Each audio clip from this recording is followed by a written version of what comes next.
Hello and welcome to a new season of the DigiTeacher Digest. In this episode I'll be talking to Dylan Langheim, who works as an EdTech coordinator at Oak Hill. During the course of recording this meeting, I'm afraid the sound quality was bad at several points, but stick with it because he has a lot of very interesting things to say. Hi Dylan, I'm so glad you could make it today. I believe you're on holiday and enjoying a day surfing and so on. You look fresh and you look a little bit rested, unlike the rest of us. Yeah. The beauties of the private school sector. So we've had a week already, So I managed to get out early this morning. Okay, fantastic. So you're down in Knysna at Oak Hill School. Yes, we chose lifestyle a few years ago, and so that I could do things like squeeze in a quick surf before a podcast meeting. It's proven to be a great choice with the place growing immensely now at the moment as well. Okay, so where were you before? I was in Cape Town. We spent about 10 years in Cape Town. I'm originally from East London, and in the Cape I taught at Rustenburg or girls' school. I was actually the first male teacher ever at Rustenburg Girls' Junior School. The mistress took a bit of a gamble with me there, and I hope it worked out well for them. I'm sure it did. My sister went to Rustenburg, so. Okay, wow, yeah. But a long time ago. A lot of history in that school. Lord Charles Somerset's weekend home. It was a beautiful building. Yeah. And what's your role at Oak Hill? Yeah, so I'm the director of EdTech, or your EdTech integrator kind of thing. I do work across all three schools there, helping teachers to integrate technology, and been working in that role the last 5 years. And when I say all three schools, I mean we're grade R through to 12 on one campus. We got about 500 children. And so it keeps me pretty busy, just helping teachers to cross the line and keep innovating and thinking of ways to use tech meaningfully in space. And how do you find the difference between the schools, the different levels? I mean, is there uptake in one sector more than another? Yeah, I mean, we could. It's a golden thread right there. I think. When you're talking about technology and using it as a tool for teaching and learning, I've started to realize that the end goal becomes so important when it comes around adoption. So at the upper echelons, you've got the focus being on the test, the teachers being under a lot of pressure in their very specific subject or learning area. Needing to achieve results, and they can view tech as being kind of a disruptor to what they view as their educators, which I've learned being originally a prep school teacher. I've learned to appreciate that pressure. That's their role. They have a job to ensure that children can finish those exit exams really well. So, yeah, it's challenging the higher up you go. I've kind of found up till about grade 9, you get pretty good adoption because there's less of that pressure around having to exit, do that big summit thing, everything. Yeah, and you mentioned disruption there, but I sense you mean disruption in a negative way. Yes, I mean disruptive rather than disruption, and it's. Sorry, I'm struggling with echo. I'm struggling to. Let me see. Do you think there's anything we can do about it? Yeah, the sound is pretty. Let's see if I can turn my sound. Okay. So your question again, sorry. Yeah, so in terms of, you mentioned disruption, the higher up, and I mean, in one sense, disruption is used in a good sense, that it disrupts a traditional teaching model of chalk and talk or whatever, and brings in something new and presumably, hopefully better. But I sense that you're saying these teachers see it as a disruption to their normal program.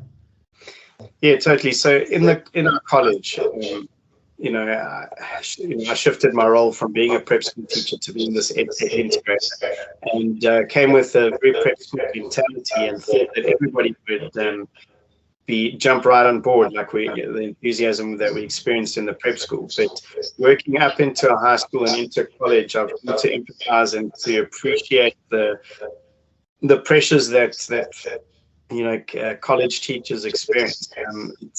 It can be quite disruptive if you've got someone jumping on your into your space all the time, talking about 21st century learning.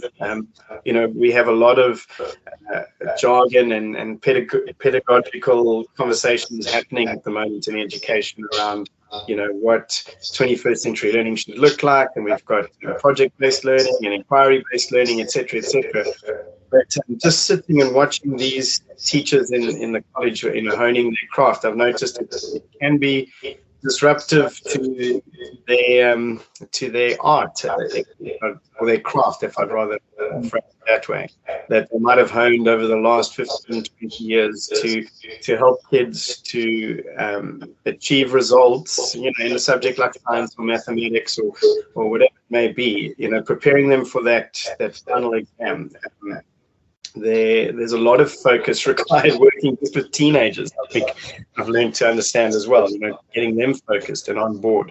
So they will often say to me, there's not a lot of room to play. They would view the kind of things that I'm trying to get them to do, to shift with as a play. And they find they need a more focused kind of academic kind of rigor, in their space. So they find it disruptive. Yeah, I think Larry Cuban put it quite succinctly when he said, computers meet classroom wins. Yeah. But lower down, you found genuine enthusiasm and adoption. It's easier, as I say, and being private schools, if you're not bound, first of all, you're not bound to a CAPS curriculum, then a lot of ISASA schools will talk about how, they can kind of implement their own curricula, etc. So teachers do find it easier to adapt. I think like the key, to be honest, if we had to jump and talk again about the college, would be to shift the thinking around the exit point. Obviously, in 2019, I had the opportunity to go to Sweden to a Google Innovator cohort, and we the opportunity online, and you kind of put a project forward. And my project was about how do we grapple with this thing? How do we create and keep innovation flowing even when the test exists? And I think that the focus needs to shift in the echelons to a space where it allows for more integration, probably, of teaching. And in the college, that's where I try to work hard. Is at a grade 8 to 9 level, is to try and pull a few learning areas together and say, guys, let's work together on a project. For instance, I'm doing a computer-aided design project at the moment, coding and robotics classes in 8 to 9. And I know that the end product, the thing that I'm going to assess the most, is probably going to be a video recording of the children walking me through their sustainable home that they've developed. And therein is an important descriptive writing piece, and there's an important oral mark. So I'll pull the English department in and say, well, let's make it work for kids, and see if we can integrate these things a bit more. So you're saying yes. In the lower levels, it's easier because it's probably easier to get teachers to jump out of their silos a bit because the test isn't as important. And also often at a grade 5 level or grade 4 level, the class teacher is the class teacher and manages 5 or 6 of the learning areas anyway. So they are able to create tasks that utilize technology a lot easier. Yeah, I mean, I found personally trying to pull high school teachers together to work on a joint project is almost impossible. Yeah, it happens so infrequently. So Sweden, tell me about that. Yeah, so we so I put my foot forward, and often the story is as an educator, you often want things to be so perfect. Eventually, we're all under a lot of pressure, and and I thrashed together my project idea, and we had to record a video, etc.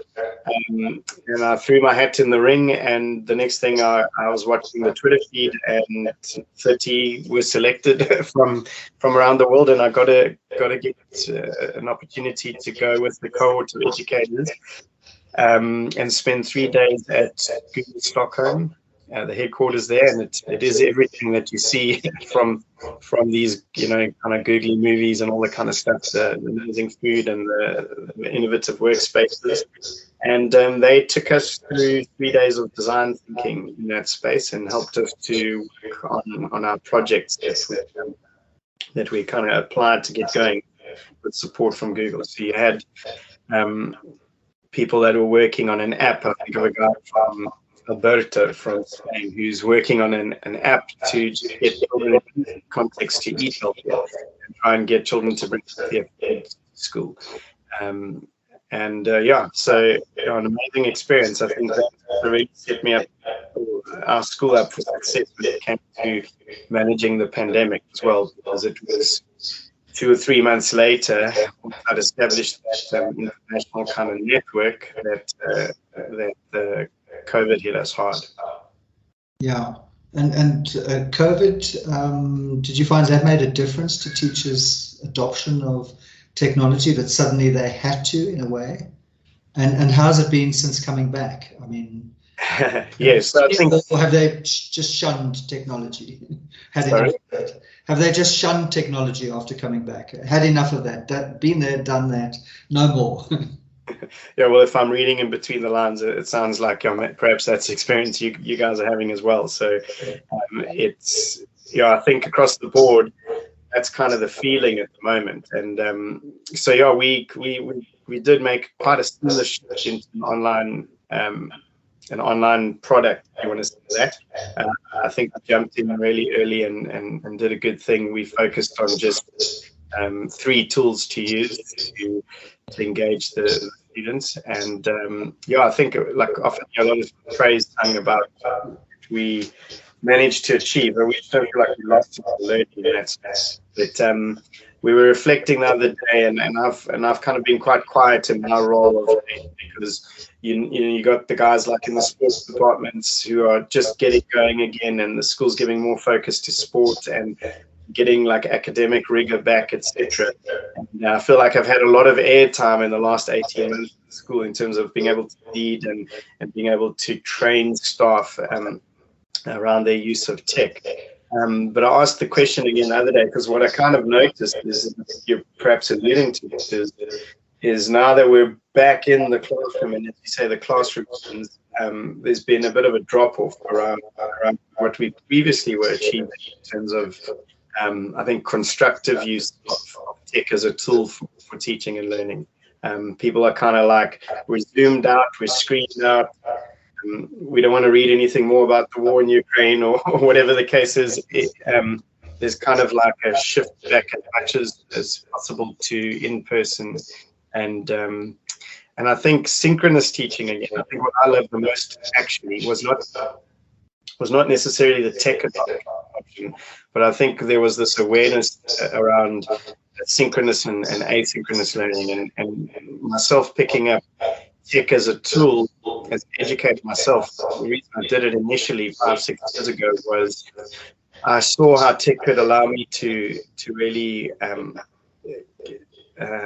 implement a pedagogical approach that would focus on the children working than me delivering, if that makes sense. So what kind of lessons did you learn then from COVID? I mean, you talked about synchronous, asynchronous. Was there a preferred method, or does it depend on what you're teaching? There's a lot there's a lot in that, but I think yes. I think if we always try to take the online or the tech out of the conversation, I think we at now with education. Yes, because tech exists, because content exists so much, I think asynchronous as much as possible. I want to see children engaged and working on, a problem or a project or a challenge, rather than just listening to me, whether it's listening to me through a screen or whether it's just listening to me in person. I love to see them working and figuring it out. And often, and I really feel like I'm garnering a really rich experience at the moment where a given day I'm teaching grade 2 or grade 9 at the same time. And whether it's grade 2 or grade 9, I find myself often stepping back and saying, I'm not going to help you. I want you to figure this out. I want you to wrestle. I want you to struggle. Even if it takes the whole lesson and you don't get there, I want you to be kind of engaging with what's in front of you rather than me just always delivering.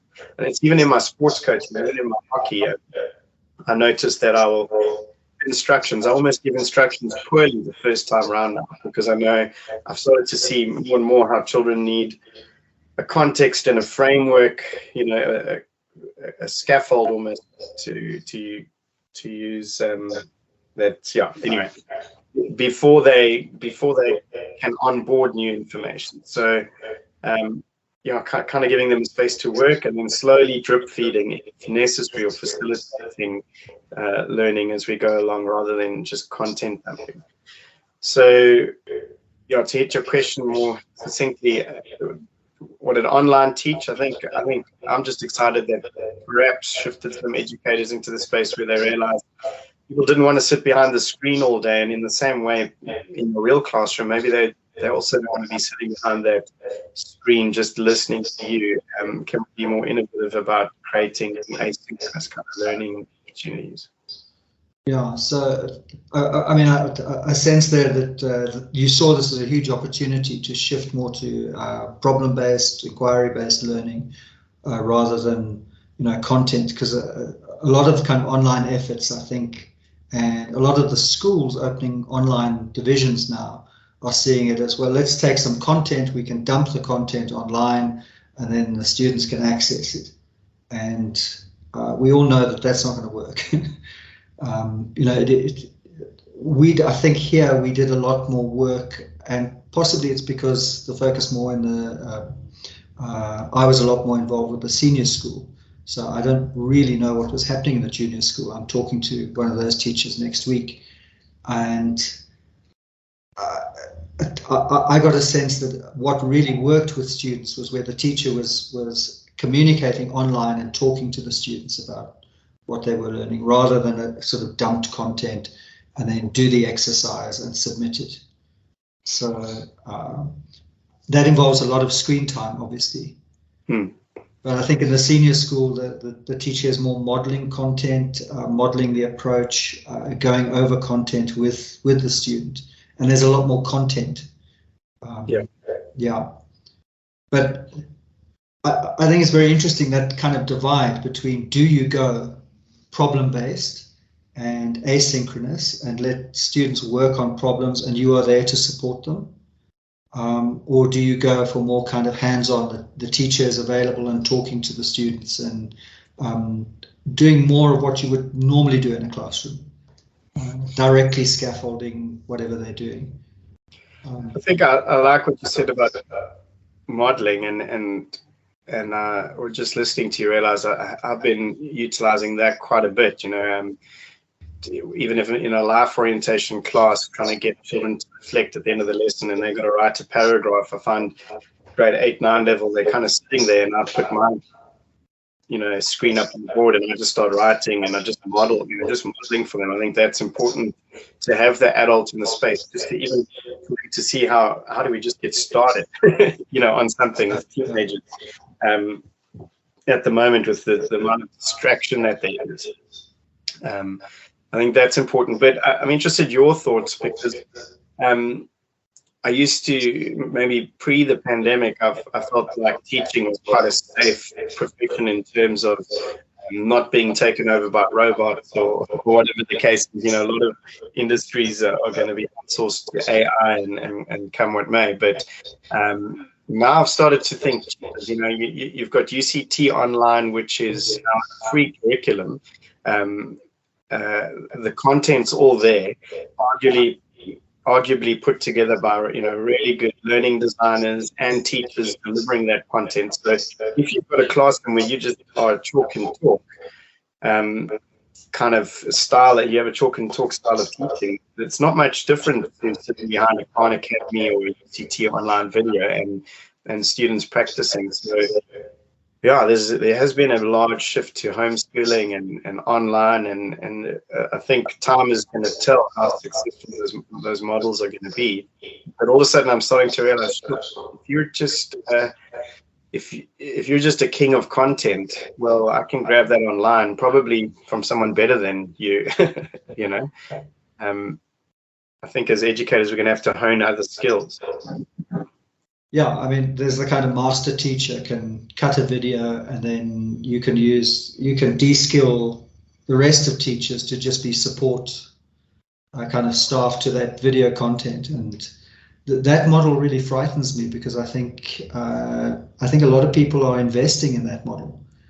So when you go to EdTech conferences and you hear businesses delivering their vision of education of the future, it's pretty much about kind of just-in-time knowledge. You can have modular knowledge, and when you need to learn calculus, hey presto, you do the online course and you've learned calculus now because you need it for your job. Yeah. So I kind of hear them saying we can do away with the university and a kind of general education, and introduce kind of just-in-time knowledge. You need to know how to do this. You can do a course on it online, no problem. We got a master teacher who can do it, and I don't think that will work in senior school. I don't think it'll work at university level, but I don't think it'll work at senior school, and certainly not at junior school level. You need the teacher, and knowledge is not modular.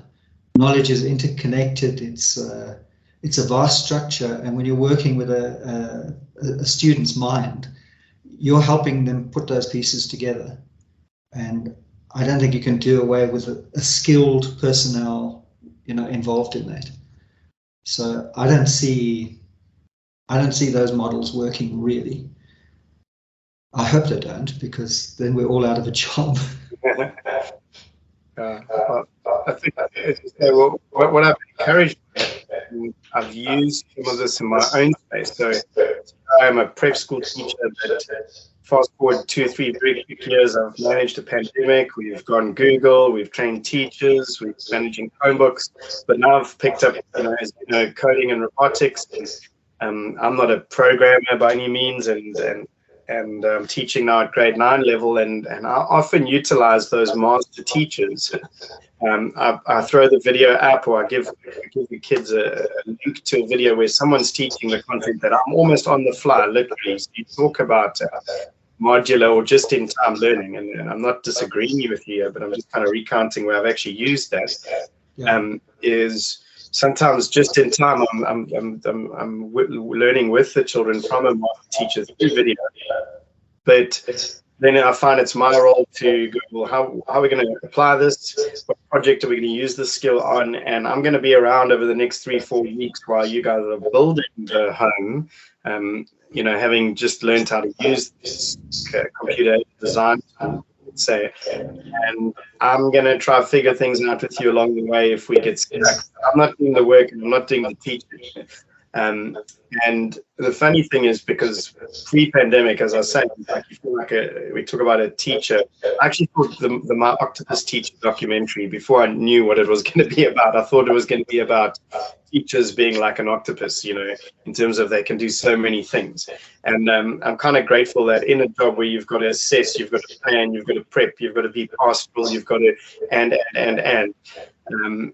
you sort of with tech are able now to outsource some of those arms of teaching, which I found has allowed me in my classes to all of a sudden sit with Susie in the corner, who has no cooking clue because the others are behind their earphones listening to the master teacher or working on their project already. I'm actually able to sit with Jimmy, Susie, or Bob, actually guide them a little bit more, where previously I didn't have time because I was just talking. Yeah, but that's actually the skilled part of teaching. The content delivery, I think, is something that most teachers do pretty well. Yeah. But really it's helping students understand that content and scaffolding that learning process that is so often neglected in the kind of chalk and talk model. It's absolutely vital. And my argument would be is you can't do away with skilled teachers, because you need that skilled teacher sitting with the child. Yeah. They can't process that video on their own, not really. They need your help in processing that video, and it needs to be someone who's skilled in teaching. So I agree with you. Content delivery is a part of the model, but it's almost the least important part of that model. Yeah. Yeah. And I think what I see people forgetting, I mean, non-teaching conversation, everyone's like, oh, wow, you know, you can just learn online and just watch the video. But that's what people have forgotten about their experience of school, is they just thought school was about sitting and listening to the maths teacher drone on, you know, either passionately or in a really boring manner. They've forgotten all those other little anecdotal things that their teachers did, you know. Staying behind class, chatting, asking how they're doing, helping them to focus, meeting with their parents, setting their tests, you know, giving them feedback. People's view of teaching, they just see the chalkboard and the apple on the desk and the chalk, and forgotten about all the other aspects of teaching. Yeah, and I mean, those vital social skills, and you mentioned the pastoral aspect. Did you find huge problems with online teaching and that aspect of teaching, that more pastoral, you know, caring part of a teacher's job? Well, I think the nature of the school that I'm at, one of the strengths of Oak Hill has really been that there are these teachers that have been in Knysna for a while, and they really pride themselves in maintaining good connection with students. And I actually think during the pandemic, we really focused on connection in terms of obviously availability of internet and then keeping connection going. So we have mentor groups in our college with the mentor teachers, and so there would be time through the day for this connection where they would focus on maintaining those relationships and rapport with the students, you know, even through the online. But it was a huge challenge. I mean, I think we know that, you know, absenteeism, you know, the people hiding behind cameras, turning cameras off, the engagement definitely dropped off at a point once novelty had worn off. You know, the teenagers especially didn't enjoy that sitting from home element of teaching. Not all of them anyway. You talk about pastoral as well. I was speaking to our school counselor, and she is busy at school. There's a lot of teenagers who engage with her and are walking out to journeys of their own with her. But during the pandemic, everyone was at home, and so some children, the anxiety that a school and a classroom brings, all of a sudden all of those anxieties and everything dissipated because they were working kind of better from home. So I think it is up to the individual in that sense as well. Yeah, absolutely. And you're a sports coach. Yep. So online sports coaching, pandemic rules and regulations. Oh gosh, so we do have a sports department. So I'm a water polo coach. During a hard lockdown, our sports department managed the online teaching. I think, as I say, initially they were recording their own videos, putting their own content together, trying to get children motivated at home.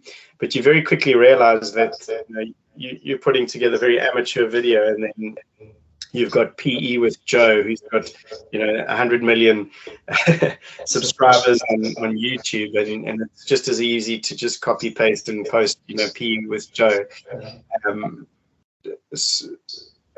for the children to engage with. But I don't think that there was much going on at home in terms of sport. I mean, sport is so social.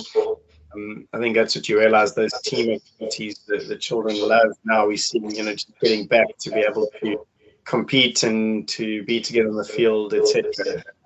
It's a difficult model to do from behind a screen.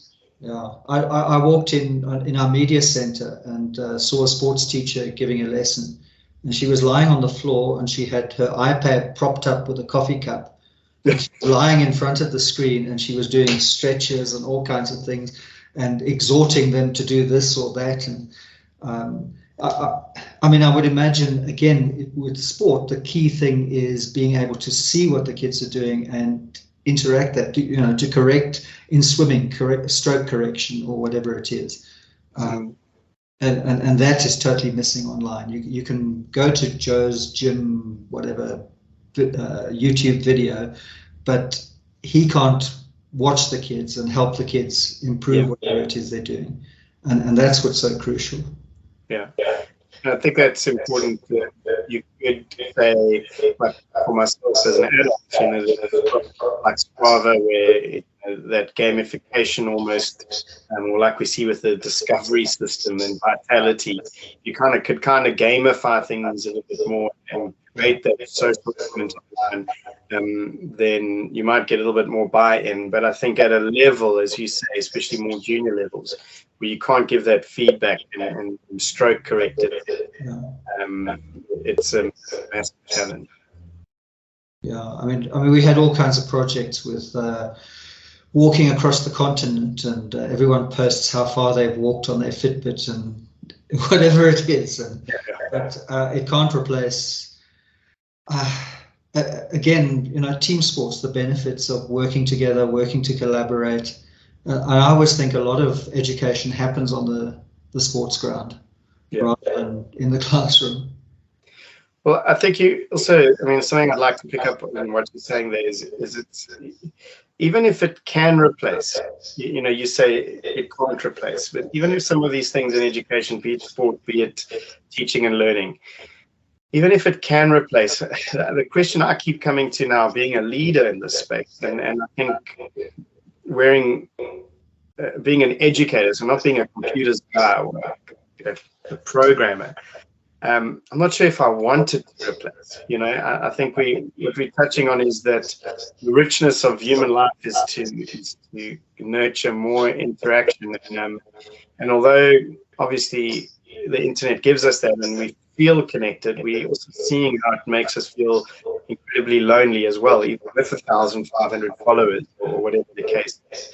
So, the space where I'm in at the moment, and we've got really good tech adopted right through the whole school. We've got 400 Chromebooks and the stuff's being used. What I'm starting to see is other things starting to pop up now, going like, well, do I want us to be using it that much? I almost want to not be more prescriptive with educators, but give educators more guidelines and really look cleverly. If we've got a screen in front of us, what kind of screen time is it?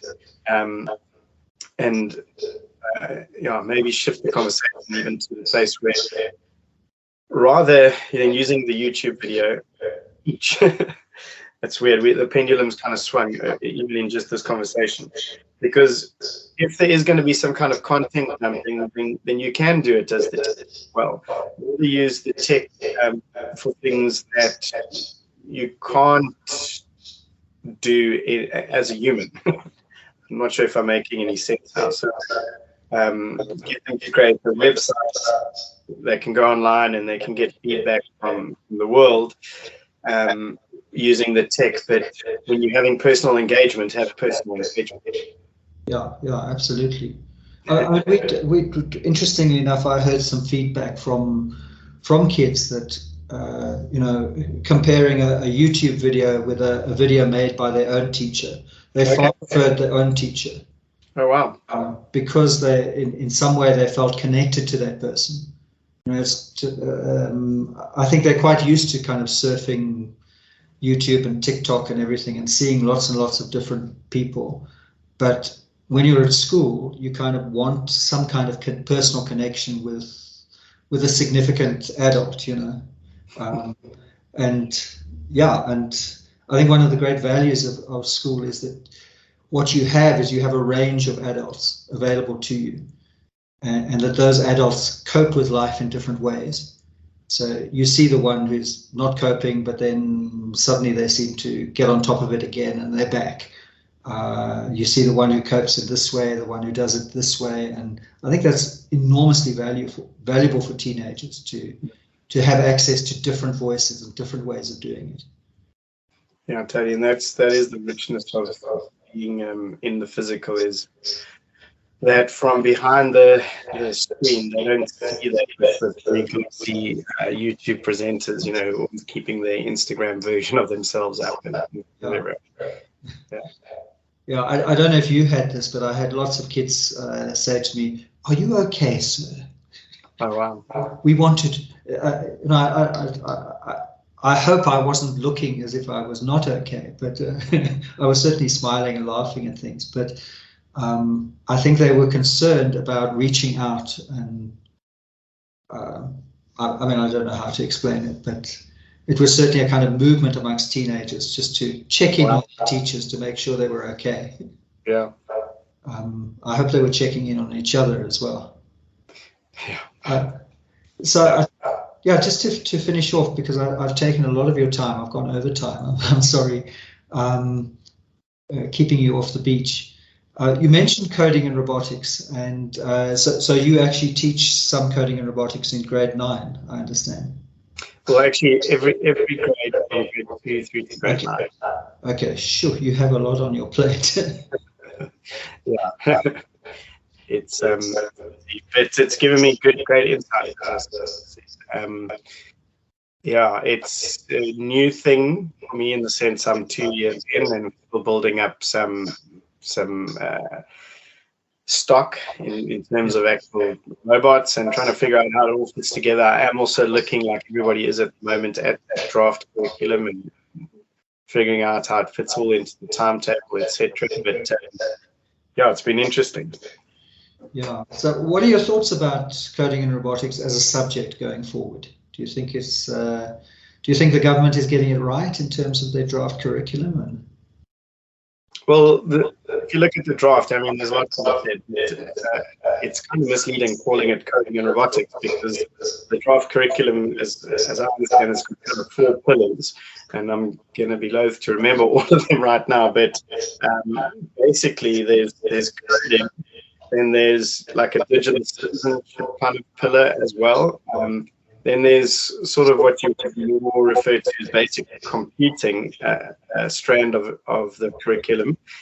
So it's not pure coding and robotics. It's like they've almost bundled up a few 21st century-ish kind of skills that they want to achieve under the heading coding and robotics. So it's kind of misleading. But what I have found is that there's opportunity in that to implement, in the sense that, as I said, I teach from grade 2 through to grade 9.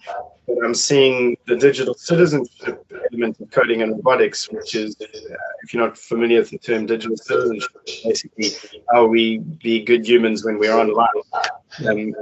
A lot of that we cover in our life orientation anyway, you know, so reading fake news, being aware of phishing, your digital footprint, that kind of thing. That's just how do you live out being a good human? So we do a bit of that in LO. Then other elements of the curriculum, like how to word process or bold and underline and color in a Word document, well, that's happening incidentally anyway through our regular teaching because we're leveraging text so much. So it's been quite easy to disseminate, a few of those pillars and realize, well, this is happening in other parts of the school. We perhaps only need one pure coding lesson per week. And I want to add a caveat here. I am speaking from an extremely privileged space. As I'm talking, I'm realizing a lot of this doesn't just happen naturally for most of South Africa. As we have the tech, we have the resources, and so it is easy to assimilate in other areas of the curriculum. The massive challenge is going to be obviously for most to implement without computers. Yeah. I can't see how, actually. I mean, I know the sort of unplugged computing is a very important element, but ultimately there are such fantastic platforms like the Microbit platform or the Make Code or what have you, but such fantastic resources which are all free, but you need access to a computer, and that's I think they're going to have to do that in schools, or the whole program is going to come unraveled. Yeah, access to a computer, but as you see, I think I don't know what the data is, but most own a cell phone in the country. Yeah. And I think the connectivity first, and you've probably seen the 50 gig, I think it's 50 gig utility being promised, almost like water and electricity, initial allocation for municipalities of data for every household. It's a step in the right direction. Yeah, but I'm sure they'll make us pay for it somehow. Yeah, everybody, things keep going forward. Yeah. So yeah, that's on the coding and robotics. There's another thought I wanted to share. I can't remember now. Oh, for me, the one thing I'm seeing though is it's just another silo. You know, it's another another place for us to get stuck in. And as that moves up into the college as well, I think there's not just danger being in the silo. Somehow it was just an integrated thing. I almost wonder, like, if it wasn't possible to just train all teachers like they had to be trained in OBE or CAPS or whatever it is, and just go, this is just another element of your classroom teaching. So when you're teaching reading, bring elements of sequencing into it, you know, or abstraction or whatever it is. I don't feel like, you know, with my very limited experience in teaching coding and robotics up to grade 9, there's a lot of the stuff fits into language or other learning areas. It almost doesn't have to be a subject on its own, I feel. Yeah, I think, you know, large parts of computational thinking are, you know, are already embedded in most subject disciplines. Yeah. I think it's I find it a slightly troubling concept, you know, that this is being claimed as this is computational thinking and it's a core skill, whereas, you know, is it? Anyway, I mean, that's a whole rabbit hole. But Dylan, thank you so much for giving me your time, for coming off the beach and being here during your holiday. I really, really appreciate it. No problem. It's been a really interesting conversation. Okay, thank you very much. Appreciate it. And good to get some of your insights as well.